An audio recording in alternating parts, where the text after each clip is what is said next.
कोल्हापूरमध्ये नाही तर संपूर्ण देशभरामध्ये आता सध्या आपल्याला हे आनंदाचं वातावरण, जल्लोषाचं वातावरण पाहायला मिळतंय। केवळ मुंबई नाही, मुंबईच्या परळमधून आमचे प्रतिनिधी आढावा घेत होते, मात्र संपूर्ण देशभरामध्ये हे असाच आनंदाचं वातावरण आहे, जल्लोषाचं वातावरण आहे। कारण पारंपरिक प्रतिस्पर्धी असलेल्या पाकिस्तानवर भारतानं दणदणीत विजय मिळवलेला आहे। आपण जाऊया कोल्हापूरमध्ये। कोल्हापूरमध्ये आपले प्रतिनिधी शेखर पाटील आहेत। शेखर, आम्ही मुंबईमध्ये पाहिलं मुंबईकरांचा जल्लोष कसा आहे, कोल्हापूरकर कशा प्रकारे जल्लोष करतायत, काय वातावरण आहे कोल्हापुरात? आपल्याला माहित आहे की भारत आणि पाकिस्तानची मॅच असली आणि त्यामध्ये भारताचा विजय झाला, तर त्यानंतर कोल्हापुरातल्या छत्रपती शिवाजी महाराज या ठिकाणी अशा पद्धतीनं जल्लोष जो आहे तो साजरा केला जातो।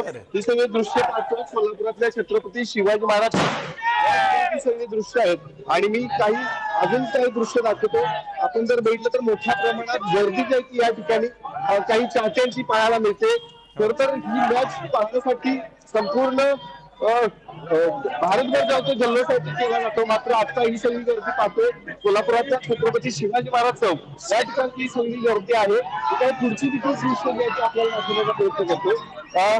आपण जर बघितलं तर कोल्हापूर असू दे, मुंबई असू दे, संपूर्ण भारतभर हा विजय जो आहे तो आता साजरा केला जातो आणि कोल्हापुरातल्या छत्रपती शिवाजी महाराज चौकात देखील हा विजय साजरा केला जातो। आपल्याला माहिती आहे की कोल्हापुरात फुटबॉलचं गेम जे आहे सर्वाधिक पाहायला मिळत असते, मात्र या स्पर्धेत क्रिकेटला देखील तेवढीच पसंती देत आलेली आहेत आणि आता याचे पुरावे जे आहेत ते देताना पाहायला मिळतात।